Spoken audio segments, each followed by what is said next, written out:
Can you believe it?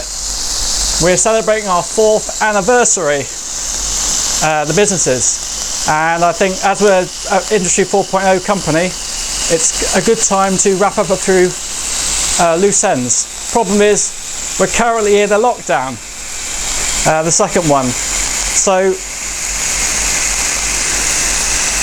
let's first of all take a look at where we first started the company and revisit that, and then tell the journey of how we got here. So I thought it would be a good way to reflect on 4 years, then to come back and see something that's been changed in the physical sense. This is Bournemouth, where the business was founded, and it's changed a lot. Bournemouth's story is really recursive. People like to live here, so they bring business here, they form business here, or they in the old days semi-retired here, but now people are relocating here, and the story really continues. It's as you see behind me, it has a pier, which is a good sign that it's not a commercial town in the sea sense.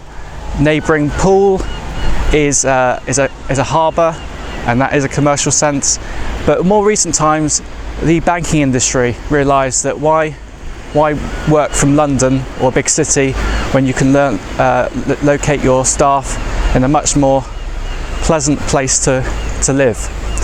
So now I'm going to take you around to the area of Lansdowne where the business was formed, and to show you the 4-year transition there. And if you look at some of my older videos, the Bootstrapping video, you'll realise that I had an inkling that the office space that we were in at the time was going to be redeveloped.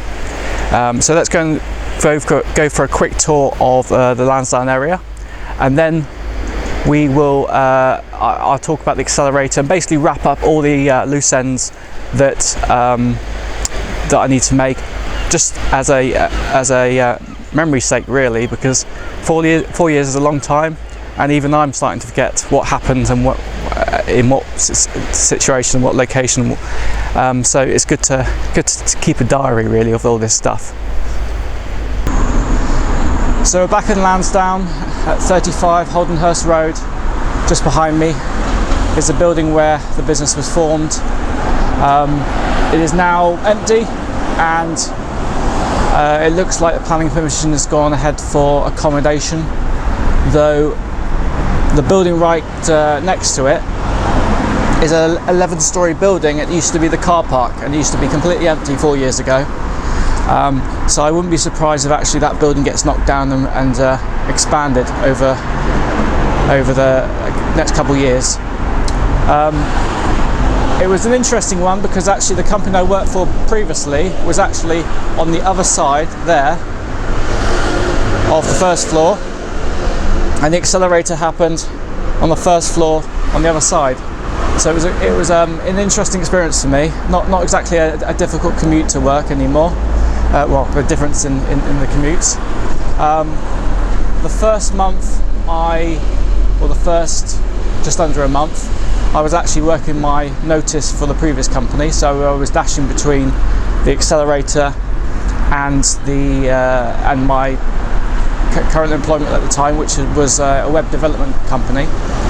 And I worked at that web development company for 2 years, and I really wanted to work there because I wanted to understand the kind of workflows of how web development occurs in the commercial sense. I've obviously done it from a hobbyist point of view. I wanted to know how it was done in the real world, because ultimately the product that's been created today was formed using web technologies, but applied in a manufacturing sense or industry. This area, as it was then 4 years ago, so you can see it hasn't changed a great deal. It's going to be turned into a business district. A lot of the buildings that have gone up in that period of time, in the 4 years, are really university accommodation. So it's nothing glamorous, nothing interesting. But when the buildings are up, that means they could be changed in the future for different purposes. So we'll see what happens there. As I said, the building's empty now. Everyone's moved out. Not too far though. So let's take a quick tour of all the new buildings in the area, and just to give you an insight of how things have changed over the last 4 years.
So as you see, with all these massive buildings around Lansdowne now being built in the last 4 years, really that 3-storey building would be a bit silly to not demolish it. So I've talked about year 4 and I've talked about year 6, but actually the seed of the company started way before that, around 2011 to 2012, around the time that the Industry 4.0 term was coined. This is Weymouth. This is about 40 miles west of Bournemouth, about around an hour. And this is where I cut my teeth in the industry. The manufacturer of assembly equipment behind me is where I first went when I graduated from uni. And around the 2012 mark, we started to get a lot of data-orientated projects. These were normally around connecting the manufacturing equipment up to manufacturing execution systems. And while we could pretty much predict that that was going to happen at some point in the future, you have to remember this industry was very customer driven. Voice of customer was the key. So up until the point the customer wasn't asking for it, we didn't supply it.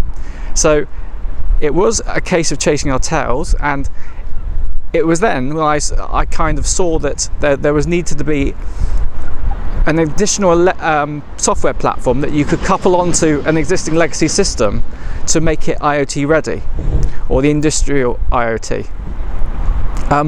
The story behind this company behind me is the normal story of Dorset. Someone semi-retired here, started the business actually across the road where the car hire company is today, and it became successful. Many years on, the likelihood is the smartphone you're now using is being made by one of the pieces of equipment that they make behind me. So since I realised that because it was a customer-driven industry, and because no one was requesting what I predicted that we would need in the future, I obviously left. But just before I left, I did do an innovation project, which was kind of the application layer of MultiPlug. MultiPlug is the platform, and what I created here was Expose, which was just a user interface that was based upon a web browser. So you can see the links. Steve Jobs once famously said that you can easily join the dots up looking backwards and looking forwards, and that's quite obvious in my situation. It seemed planned at looking backwards, but really it was a case of jump ship, get some skill in the web development arena, and then form the business in 2016. So today, this company was owned by Dover Corporation at the time, and it's just been taken over when I left by ASM. And what that has given them is other people to talk to in the industry, essentially, because the company that I worked for, DEK Printing Machines, it was essentially on its own. So when this Industry 4.0 stuff came along, it was a bit lost. And as I said, sales marketing team were king of the company, and innovation was poor, and that was generally the same whichever company you were talking to within electronic assemblies. But now they're in a large group, and they have more of a strategy for the future, but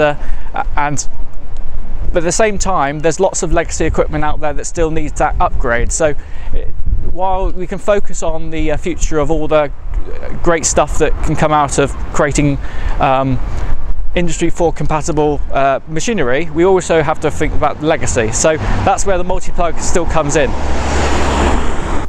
So that last bit was recorded many months ago in lockdown UK 2, and now we're in lockdown UK 3.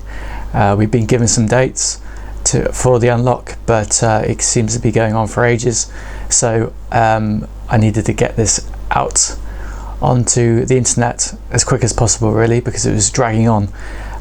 What I have noticed watching back the previous segments is that maybe I don't express the conclusion to what I'm thinking, and instead just present the ingredients. The reason I'm talking about Lansdowne so much is the importance to form a business, or indeed migrate a business towards an area which has skill available to it. I've come across many businesses that are struggling with recruitment, and they always say to me, well, we have to go offshore, or we have to really fight hard for people. And it really resonates with me because of the industry I'm targeting at, which is manufacturing. Many of these manufacturers are based upon industrial parks and business parks, and they don't have the energy or the movement of people and blood that would benefit a business to either for either new people coming in or going, or even just pulling in people when you need the skill or the jobs to be done. Of course, many manufacturing businesses are based in industrial parks, because that's where you need the space and you need to build big things. But if you're working in the digital economy, you're really working with people that need to be based in offices, or even in this day and age, due to the current situation, more people will be working from home. So it's a point that I like to raise quite often, because it's where the Industry 4.0 revolution should be going towards, which is to get your business into a point where you can pull in skill when you need it. Now, in the old days, it used to be called software outsourcing. Unfortunately, it was done very high up in the organisation's management, and someone would read a book and say, right, let's spin up an office in India. And what they were essentially doing is taking the entire office and all the politics and all the baggage that comes with that, the entire source code, the entire product, and putting it into another location. So while you might get cheaper labour, you're still getting the same level of inefficiencies. What the modern, or maybe Industry 4.0 generation will create is an opportunity where management much lower down the hierarchy, or even individual engineers, can pull in the skills of the individuals or smaller companies that focus on specialisms, on areas of your product. And that's, so really you need to get your company and your product into a state where it is modular, and that is of course where the MultiPlug gives you. It's browser based, so all the browser technologies can be done by people that are focused on that sort of technology space. The underlying guts of the product, or the interfacing with an existing legacy system, can be done by existing engineers, and so it's it gives you that out of the box. When I worked in the digital economy in a web agency, it was a fantastic difference from where I came from, and really, when I step back and say why was that, a lot of it was because of the technology and the industry they were in. A lot of it was given to them for free. The fact that they could have people specialising in certain areas, working on certain technologies, meant they automatically had ownership in what they were doing, where in the manufacturing world, in the world that I came from, it was very much chasing the customer, or being dictated by the customer. Everyone kind of did everything, which is interesting for an engineer. You do like to, especially in your early days when you're a student or when you're an apprentice, you don't want to be put in a hole, but definitely when you mature, you do want to specialise in certain areas. And it was, as one colleague describes, spaghetti code, and that was because it was a spaghetti organisation chart. So it's really important to put your company and your product in a situation where it's very modular, and you can then align with the digital economy if you're not in it at the moment. So now I just want to talk about the Accelerator. It's been 4 years now, and I wanted to talk about it, to reflect on it, to give advice to others. It's always felt like all this history stuff, at the time it's not appropriate to say something that's so fresh, but now it's 4 years, what the heck. So the background was that we were, I can't remember how I found the Accelerator, or the fact that it was going on. I'm very up on social media, so I think I just found it through those avenues. We went to it's kind of a day, an evening, where they kind of pitched what the Accelerator was going to be about.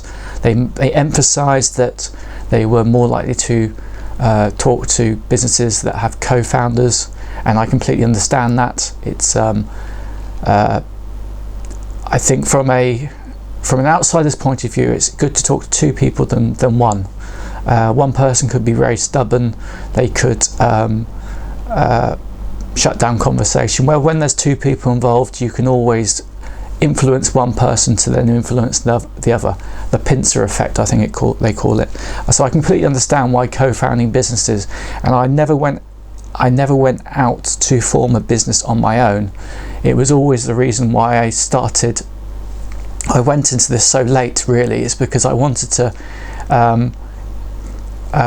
sort of network and build my contacts up and try and find people that were in the same mindset. That is more difficult than it sounds, because every year is a different point in someone's life and they have different priorities and other things take them away from focusing on the long term. Everyone mostly thinks about the short term. When you're a graduate, you're just thinking about getting experience, and then maybe down the road you're forming relationships, and so that takes over your life. And so yeah, that's always a challenge, and I completely worship those people that I meet that are co-founders, and they've been like that since day one. Mostly that come out. Mostly the story is they come out of university as friends, and I completely understand that. Again, you're in the same boat at that point in your life, and everyone can just get on with it. Having said that, I have met many people that, rather than appreciate what wonderful thing they have with a co-founding business, they obviously think about the downsides of it, the disagreements you might have along the way. So I can completely understand that it's not all perfect. So we get the knowledge that this accelerator is going to happen, and they make it certain that this is going to be an accelerator rather than an incubator. I think really we would have benefited from an incubator, and so essentially what it was a workshop a week over just under 3 months, access to mentors, the investment from I think it was partly Creative England and partly EU funding, I'm not really sure, but Creative England was the main investor, and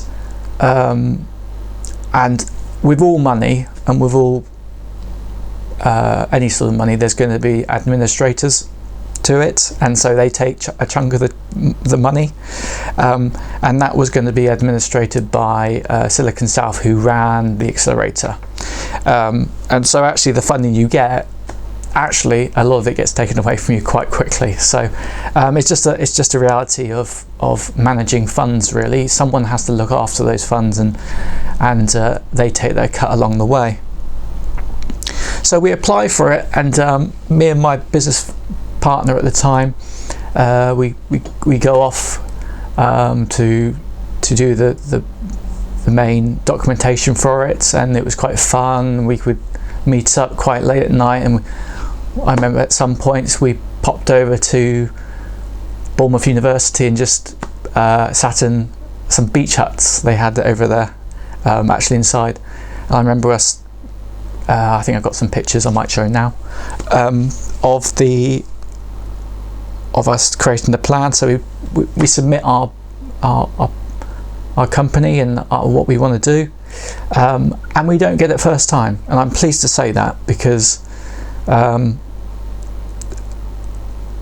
it's nice to say you fought for something, and it's nice to say you tried and tried and tried again, because life would be easy if everything was given to you. But certainly if you are a good speaker and you are a good talker and you are a good presenter, certainly avenues do come your way, and I've realised that from day one. I'm an engineer, I'm not a great speaker. I like to think, I like to consume what people are saying, and that's never going to be my forte.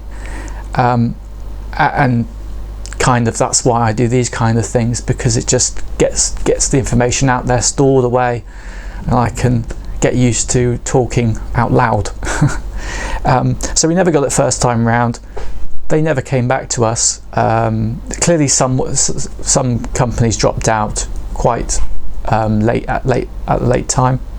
They never actually came back to us, but I did then see them re-advertise on I think it's Twitter. So no, we said, well, we're interested.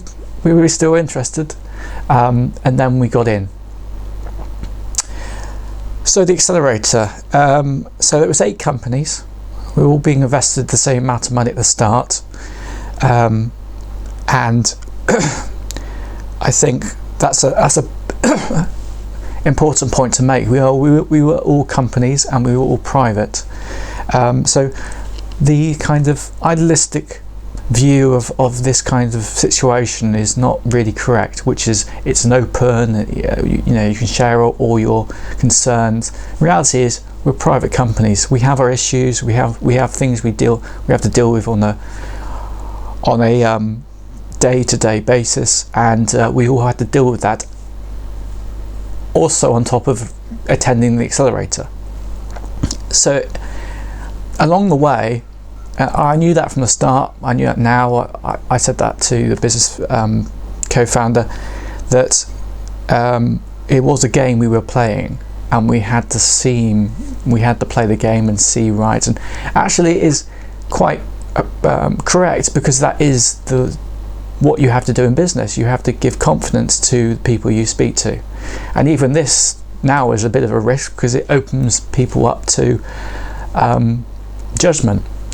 But I believe that we're in the modern generation now, and people like to see people rather than salespeople, marketing people, or presentation, PowerPoints and stuff like that, or whatever.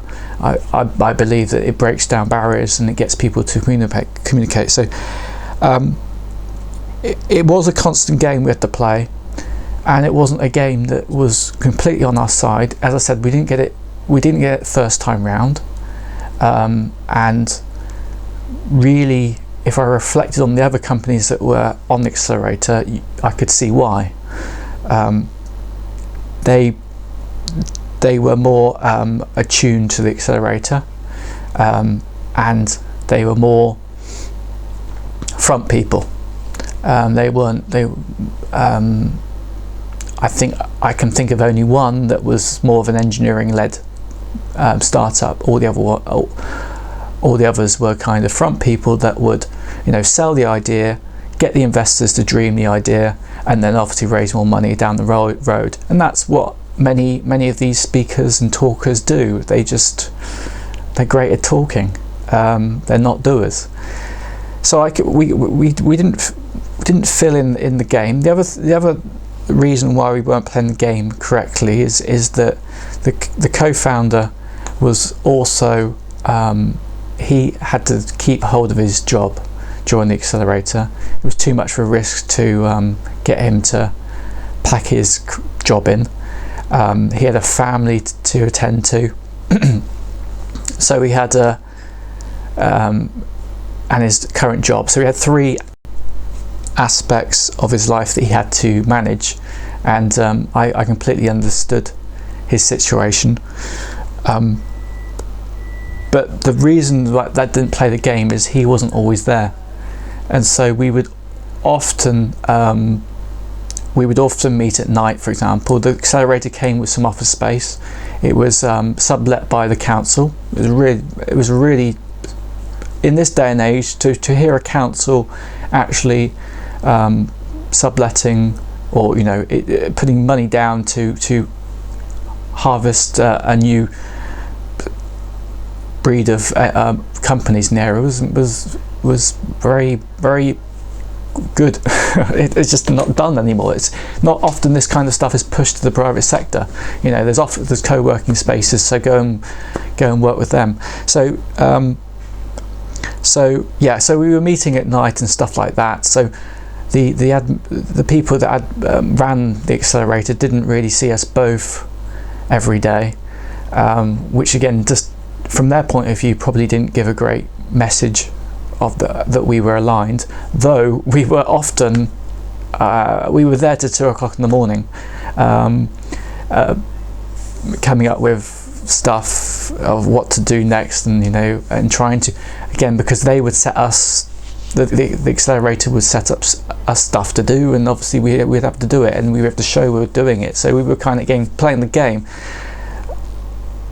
What more game playing was really the fact that we kind of knew our industry. We both have worked in the industry, and we would come away from it, and we didn't quite know the product at that point, but we knew the kind of people in the industry and what they wanted and all this kind of stuff. So a lot of the workshops were very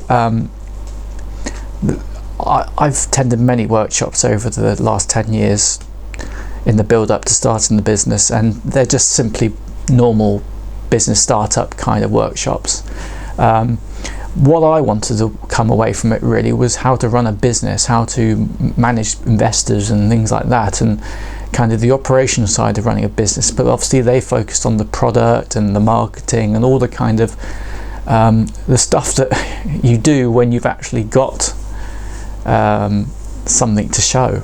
Of course we didn't have anything to show at that point, and ultimately if we could get the first customer, then that would have been all our marketing effort not needed, really. So we weren't playing the game of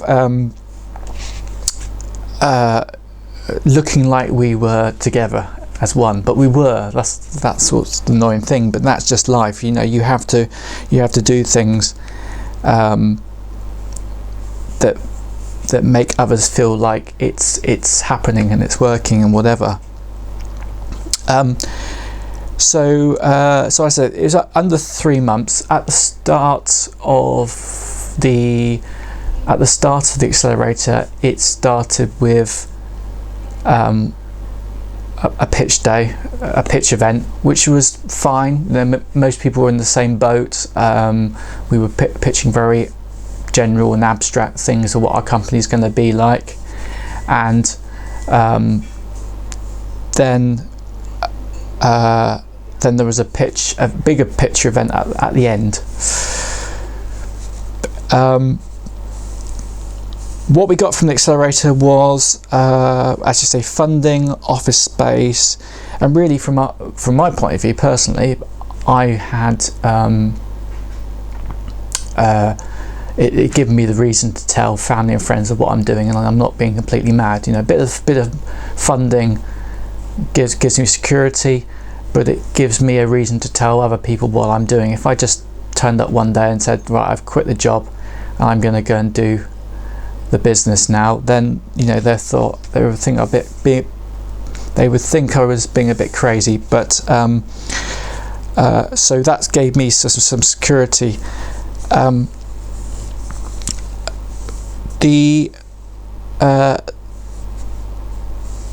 The end of the accelerator was a bit brought forward, which didn't really help, which was the final of the pitch day. Now, pitch event, and again going back to playing the game, there was a workshop to demonstrate to others, to rehearse the pitch, which we didn't attend, and again not good at playing the game. The reason was that my co-founder was training on his day job that week. He was away, many miles away, so he couldn't even show up, though we were in contact throughout the week, which led me to do all this kind of presentation side of it and really just go for it on the day. Now, if we forget about the time, the pitch went fine. I mean, it got over what we were doing. There was one annoyance, which is the product was very generic at that point. You got to remember that in the startup community, they really do encourage you to be all eggs in one basket situation. This is the product. This is what we're going to go for.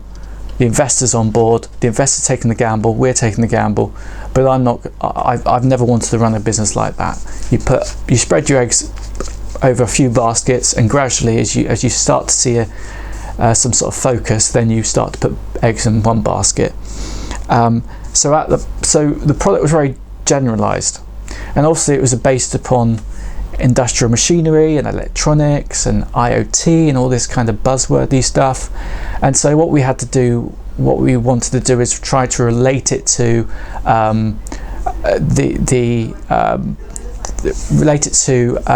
the audience in the room at the time.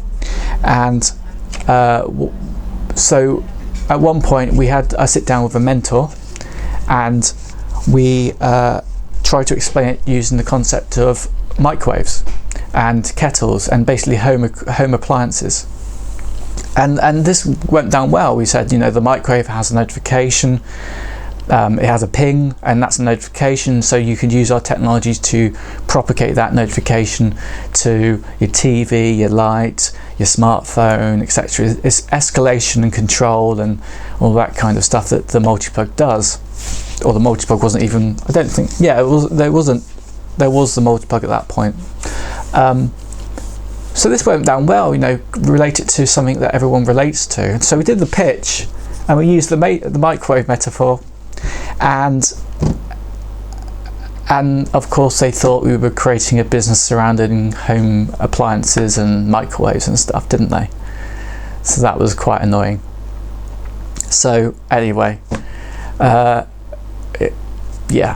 it's a difficulty in trying to do a pitch to an audience you don't really know who is in the audience, and unfortunately it's one of those things that has to be like that, because it's a kind of chicken egg situation. The investors don't actually want to broadcast themselves, but unfortunately if you don't know who's in the room, you can't specialize it to anyone in the room. The other major thing of the pitch, the last pitch, was very unfortunate, which we didn't remind ourselves that it was only 7 minutes long. And if we told each other it's 7 minutes long, then I think we would have quite easily did a nice little sharp presentation. What actually happened was the co-founder thanked the room for the first probably 5 minutes. He was a bit nervous, in shock, in the kind of the situation where he wasn't mumbling, but he in that situation where you've just realised that all these people are staring at you, and you got to give a presentation. And also I wanted it to be more of a casual kind of to and fro kind of conversation between me and him situation. So I kind of injected in occasionally when he was talking, and I think that seemed like I was talking over him, because he was just freezing every time I did that, so it didn't flow. But again, we hadn't rehearsed, so yeah, our bad. But that 7 minute thing, that's the mostly annoying thing, because I think if we just told each other at the start 7 minutes, 7 minutes, 7 minutes, we would have come away with that looking so much more professional. Again, not playing the game. And this is that game thing that, certain elements of me say I don't care, because people have to look through that kind of formality and protocol, and see what they need to see the vision. On the other hand, you have to realise you're not dealing with people that see vision, because they will be starting businesses and being entrepreneurs themselves. So you kind of have to make it, you have to tick the boxes. So where are they now? I guess 8 companies. I think about 3 of them are still going out of 8. Many of them folded very quickly after the final. 2 of them got the next round of investment. They're gone. However, the themes of them were on the ball, I would say. You got esports, which I still see as going to be a big thing in the future, definitely with the next generation. You had a company that had a device that monitored if someone trips, and obviously now we have the Apple the Apple Watch, which detects trip. But even so, I don't believe that's a stopper. I think that's actually saying there's a market there.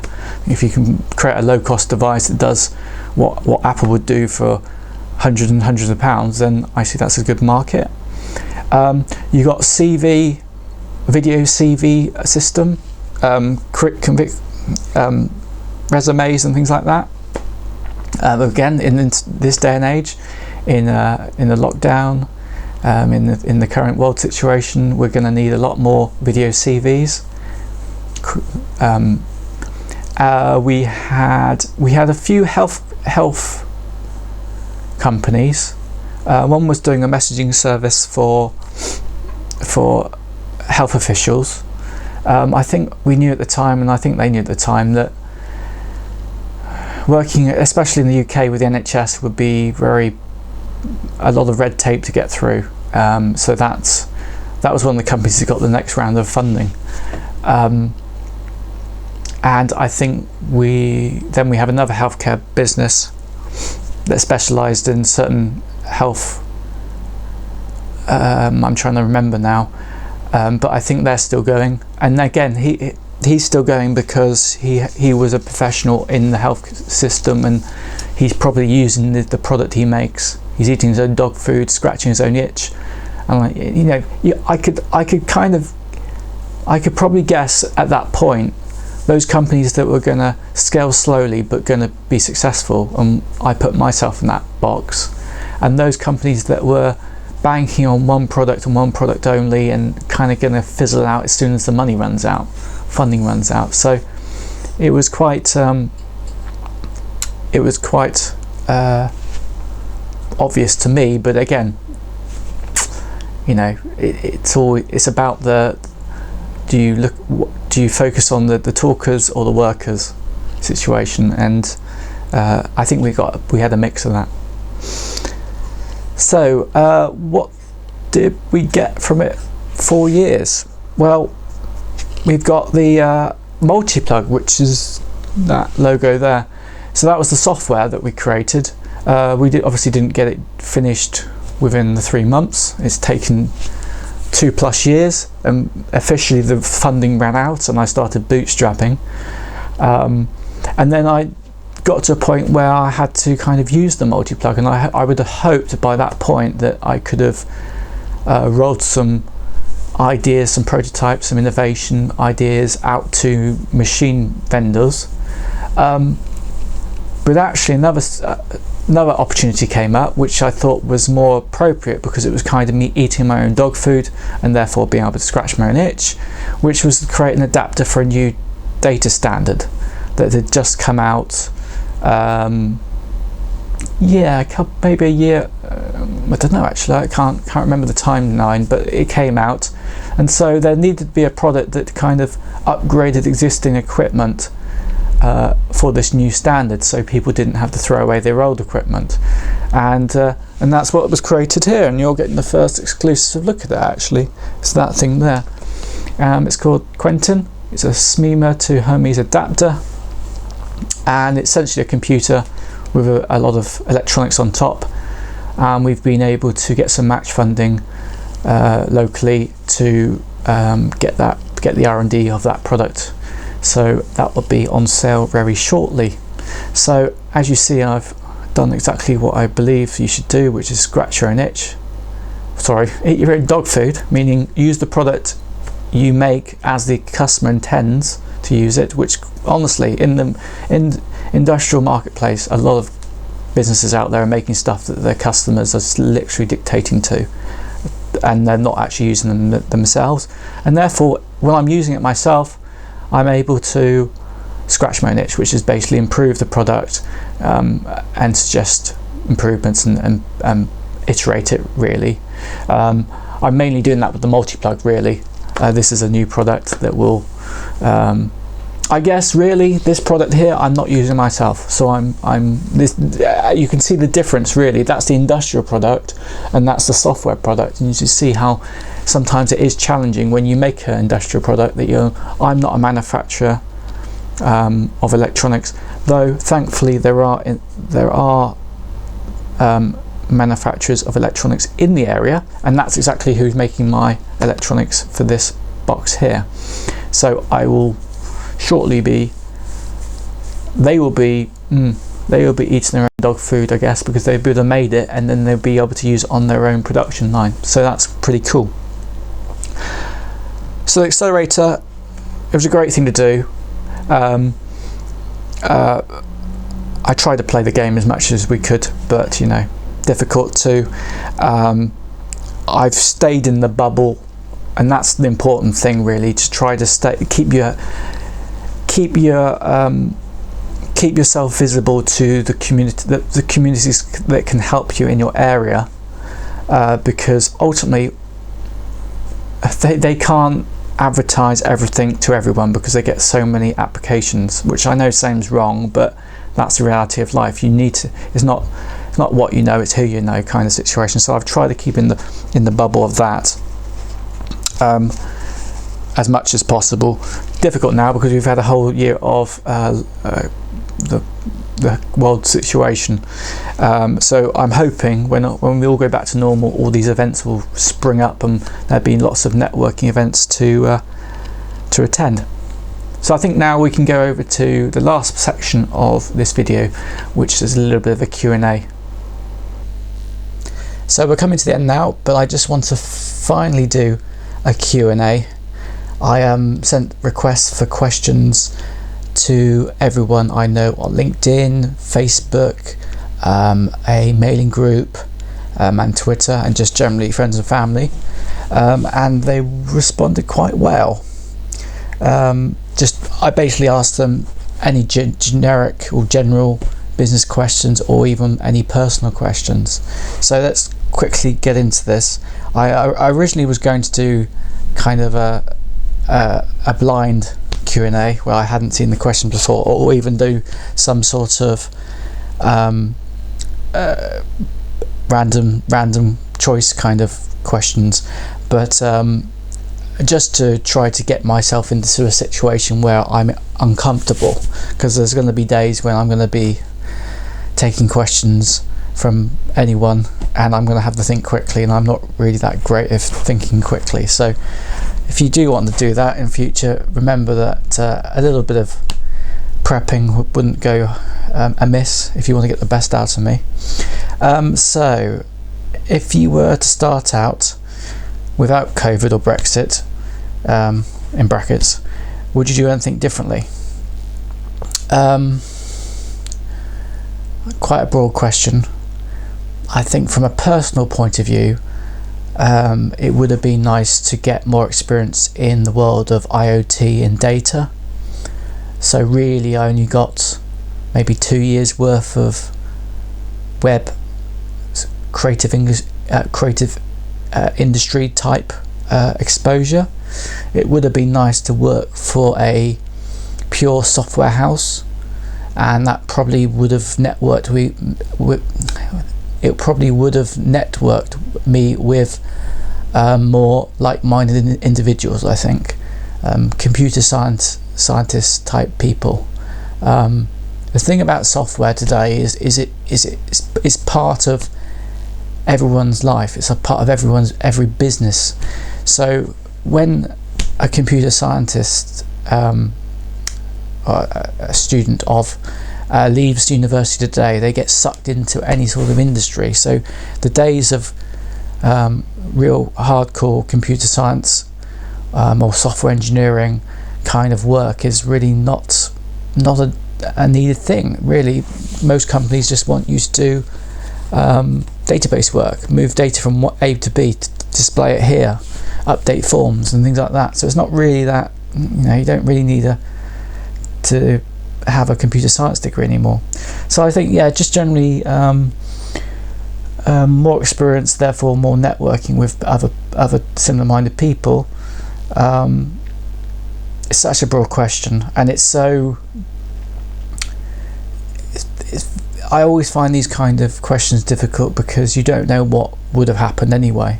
I don't think humans have the concept of regret, really, unless it's really, really black and white that you did something wrong. We don't know what's going to happen, and every path leads us to another path. join the dots as you look back, as some might say. What was the most challenging moment so far? I think just leaving the day job, really.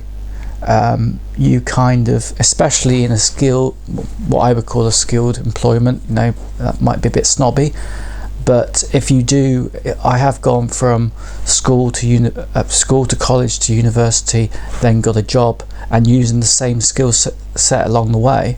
You know, some people fall into their job, that might be a bit different, but when you have that kind of that feeling of progression, the concept of stopping that, I use that word carefully, I wouldn't, you know, because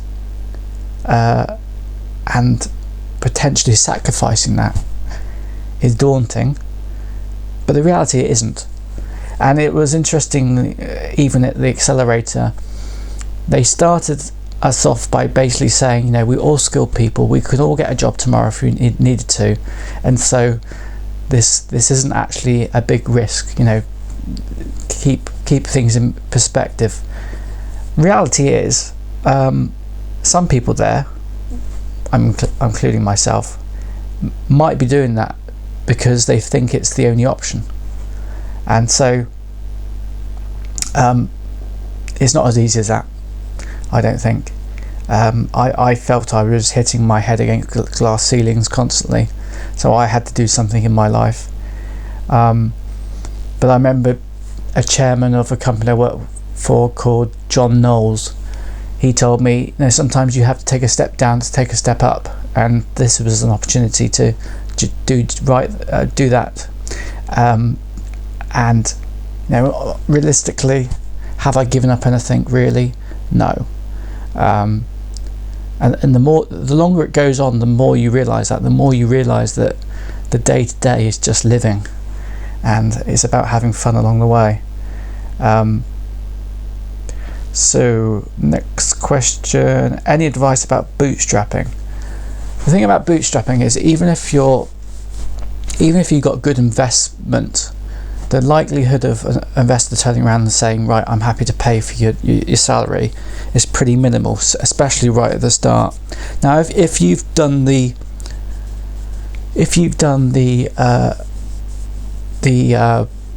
effort of bringing together a team, maybe you just know these people because they're friends, that's clearly going to be an asset to the company. And it would be silly for an investor to turn around to a group of 5 people and say, I'm not paying your salary, because those 5 people then have to bootstrap themselves.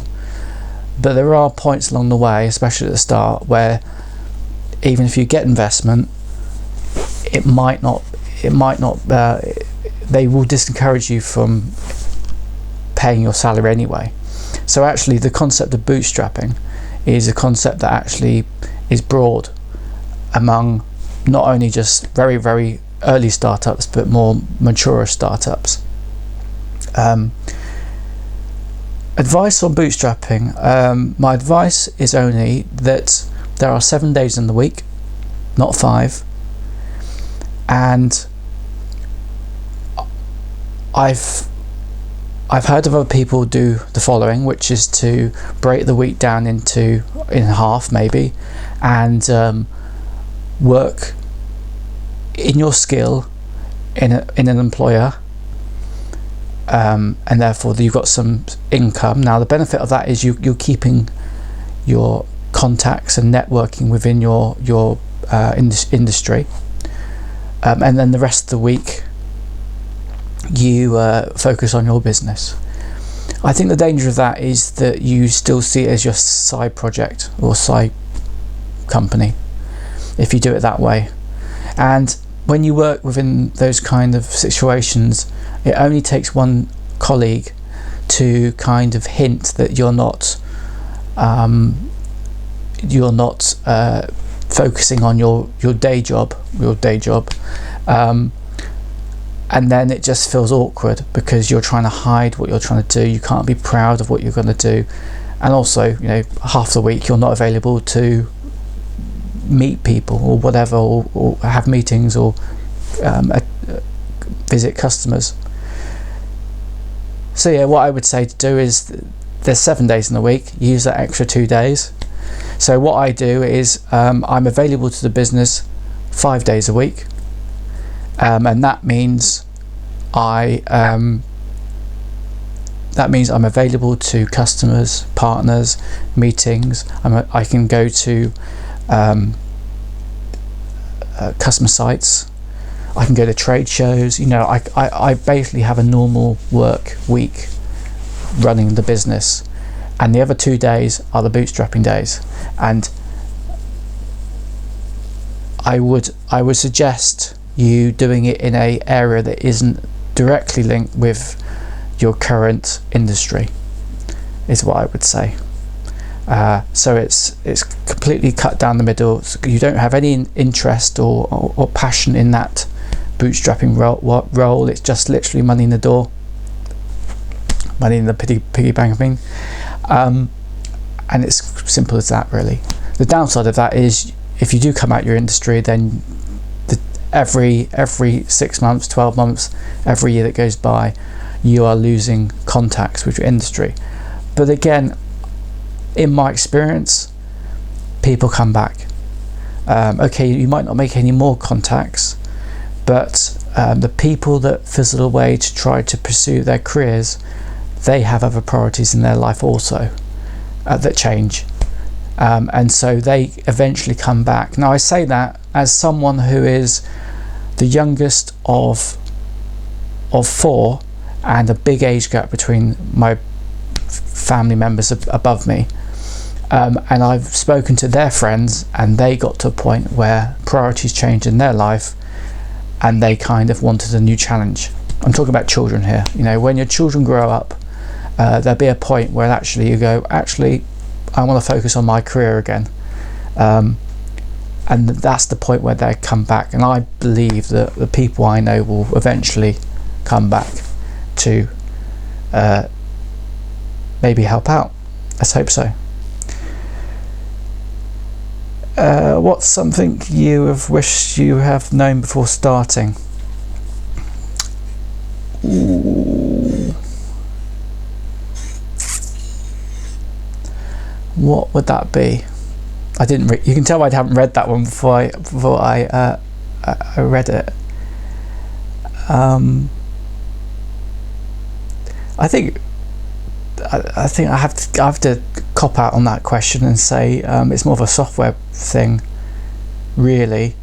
There's lots of presumptions on our initial product, and the most of it was technology presumptions, like, could we run this software on this platform, or could we do this and do that? And it was very much, I think there was about 4 of them, and they were quite big, and they would have been big failures.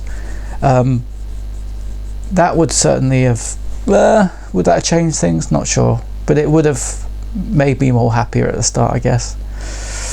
And just general design. I mean, if I knew what I was making before I started, that would have been helpful. Do you have any backup plans if all things fell through?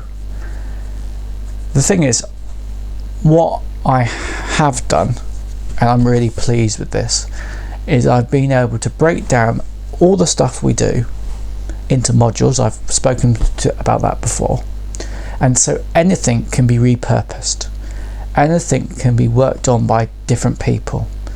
My architecture is of a large company, and yet you know, if you had a quite simply here's the problem, here's the solution, go make it, I could have easily delivered it. But the point is, it's a one-to-one at that point, and it can't be used elsewhere, and it can't be resold. And there was a thing when I was working at a previous company where they were just making stuff, customer driven, and it could not be resold. And it was so frustrating to say, right, why don't we take 5 customers' requirements and try to make a solution that fixes all 5 customers, rather than taking one by one by one. Yeah, anyway, so Yeah, so the backup plan really is repurpose what I've already done. That's the backup plan, and it's the same with the manufacturing thing. The manufacturing focus is purely because that's my background. That was the co-founder's background, so that made sense. And I do believe you should build upon your past for your future. It's just silly to restart from fresh. Try to build. And so this could be, and I have plans to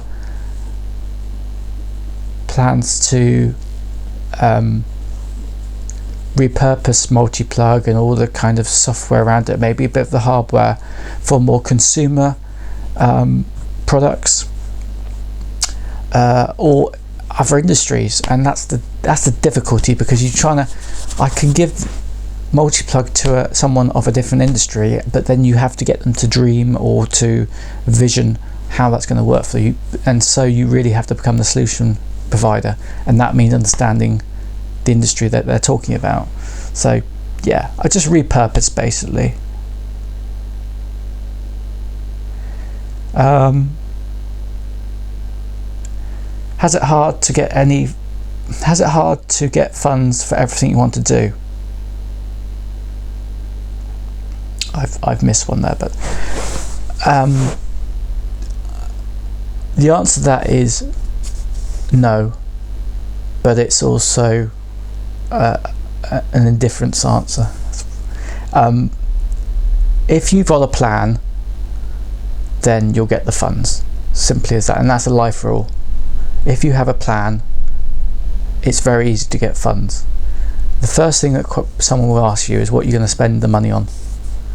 And amazingly, when we've got the first round investment, they didn't really ask us that, and I was amazed. And realistically, it was because a lot of other people were spending it on the other companies weren't actually spending it on the company. For example, some people came from away, so they were spending it on travel. Some people came from parts of Europe. It was European money, so it was open to everyone. There was only I think one other company. It was actually from Bournemouth, I think, if I remember rightly. So really, but a real investor will ask you where you're going to spend the money, and if you have a plan, then they go, yeah, that sounds right, and they give you the money. As simple as that. But it's about having the plan, and I'm all for plans, and I do plan. Because I'm saying that because a lot of people don't plan because they want the money first. They want the money and then they want to plan, but that's not how the world works. What was I going to say? I'm all for plans, but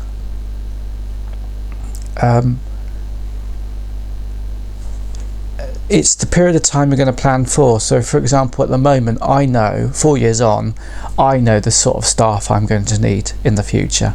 I'm making a hardware product, so it's quite obvious that I'm going to need someone to do the logistics.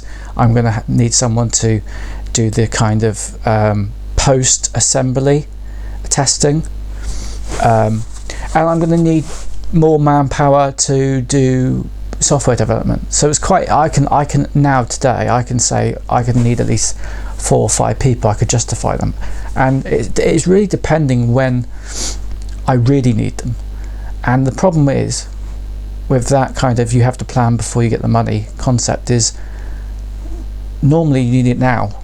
You need the funds now, and that's the point where yeah, you could have a plan, but then you've got to go and find the person to get the funds. So I guess that's what the spirit of that question's asking is how easy is it to get funding? Well, I think it's easy. It's a time-consuming process.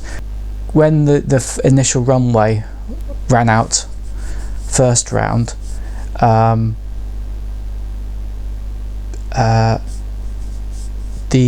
sorry, I'm thinking about other questions at the same time.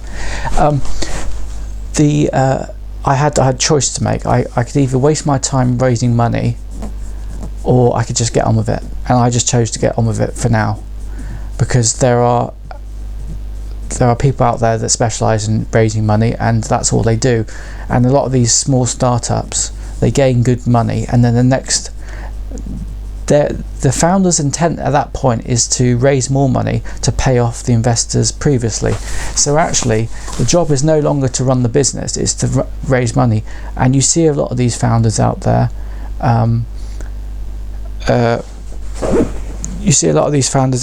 who are literally, that's all their job is, and they're, again, I've said before, they're front people. So that's about funding.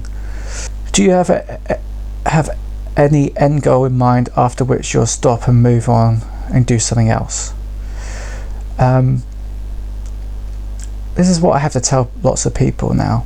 This is my life. This is my life now. This is how it's going to be till I die. This is my way of life, and so if I can't do this, then I'll repurpose, repivot, do something similar. But as they say, failure is only when you give up, and I'm not giving up, so it'll be as simple as that. Do you get a lot of negativity, skepticism about your idea? If so, how do you deal with it? My worst and best customer is an engineer. I sometimes bash salespeople, but the thing about salespeople, they have a protocol, and they, as long as they understand the business aim or the spreadsheet, or all that kind of very black and white stuff, they'll accept you, they'll buy into you. My primary customers are engineers, developers, production engineers in factories, etc. They are engineers, I'm just going to broadly term them engineers, and they are very black and white of what they like. They are a true human. They see something, they like it, it works for them, they think it's fantastic. But if you don't hit that nail on the head, then they can quite easily dismiss something, and then you'll be forgotten about till the next time you get their notice again. I'm the same. I remember playing around with Linux for the first time, version 6, and something happened to it and it wasn't as good as Windows. I put it away, never touched it for many years. And the other negativity, skepticism thing that possibly could occur is that if you have brains inside your company, meaning the person, if you have an engineer that is the god of that company, the danger of him turning around and saying, oh, we can do that ourselves, or that's easy, we'll do it, is very high. And it's amazing how much power those people have in those companies. But again, it goes back to that kind of salesman, marketers divide. There's the marketers, salesmen, there's the engineers. If they say it can't be done, who's going to question them? Yeah. So there's the same sort of principle, which is, I'm working with engineers. What I need to do is make sure that what I do is helping them. And if they can go, I worked in web development, and I was so amazed by the amount of small things, small functionality helpers that are out on the web, and a developer would use, and then they would take the credit for doing that one-liner, because they would take the credit. They loved it because it was saving their bacon. Yeah. So I need to become God. I need to make stuff that's pretty much perfect, which goes against the kind of mentality of ship it quickly, unfortunately. I guess it's about regret, and I guess it goes into the first question that I have already answered, but I can answer it a bit better now, I think, about would you do anything differently. My only regret is that 8 months down the line or so,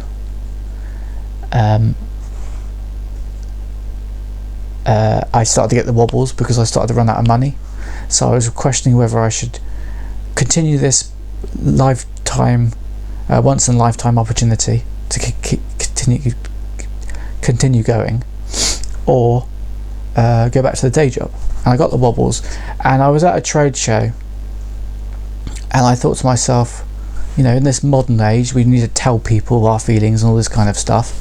So I spoke to someone who potentially could have given me, well, I was thinking in my head they could have given me work indirectly. Maybe I could have helped them out, or just to give me funds basically, or just to help them out, you know, remotely. So I told the story that I'm a bit wobbly, you know, wondering what to do, and that was fine. I just told the story, and that was the end of it. The regret is that now every time I see them, they remind me of that, and that's quite obvious because I don't see them that often. And what that is what that is a part of is about giving people confidence. And if you show a lack of confidence, then it can be very harmful. And really it highlights to you that actually when you're running a business, it is a private business, and it's, you know, everything has to stay inside, which I don't really subscribe to, because I do like to get things out there, but I do appreciate what harm it could potentially do in the future if you don't give that level of confidence. So that's kind of under regret. I think that's enough for now. One general advice I want to give out there is, and it's quite simple, it's take every advice you get given and invert it. Because as soon as you invert it, you then question why that person is giving you that advice at that time and what their background is. So basically you're deconstructing their advice and their background and why they might be giving you that. And that's I think that's quite a powerful way to lead, well, or to continue forward, because that is business. Every decision you make you could have made the opposite decision, and you got to decide at that point why you made that decision. And yeah, and then you'll start to deconstruct why they're telling you that. So a good example is that ship it quickly mentality that is out there. Now I understand why that's out there. It's out there because people start to make things too perfect, and therefore you never get it out there, and then when you do get it out there, the customer actually doesn't want it. But the MultiPlug was a platform, and anything that goes on top of that platform would have had to been maintained in the future. So if I was shipping bad versions of MultiPlug, then I would have had to support that in the future. And interestingly, I was saying before about how everything's broken down into module parts and how it is acting as a bigger company than it is. Well, I'm already having to support that stuff, and you know, when I refactor something, which means tidy up code or improve elements of it, but ultimately getting back to a baseline of the same thing, that's a lot of time, that's a lot of resource. Thankfully, I think I'm at the end of that now. As we ship it into the Quentin adapter, it is a much stable point, and it's 4 years, and you know, in software sense 4 years is not that long. But yeah, invert all your advice you get given is my overriding bit of advice I would like to give to anyone starting up or whatever, even in business. Because what you realise is when you study this startup, I thought I was studying startup businesses for the last 10 years. What I realise I've been studying is business, and it's great to work for multiple businesses to see the differences. So this would have been the fourth year celebration video, as I said at the beginning, and I would have liked to invite other people that have joined me on the journey, and when I do say the word we, it has been we. There are many people in the loop, not all full-time, not all always constantly working in the business, and quite a lot of them are also freelancers, and that's the point of Industry 4.0, isn't it? It's to bring in these people, these freelancers or contractors or whatever you want to call them, to bring them in. So actually I'm trying to eat my own dog food concepts. So yeah, but there will be a point in the future very shortly where I will have to employ people, because there are going to be jobs to be done, and it's going to be paid for by money in the bank. So that's a great progress. So yeah, so it would have been a celebration. So well, cheers to everyone who's helped me along the way. Thank you very much. Even if it's been a little bit of advice, it's all worth it, and really helpful for me. So if you have been watching, thank you very much. Thank you very much for all those support out there, and I'll see you in the next video, and hopefully it won't be in the current world situation. Cheers.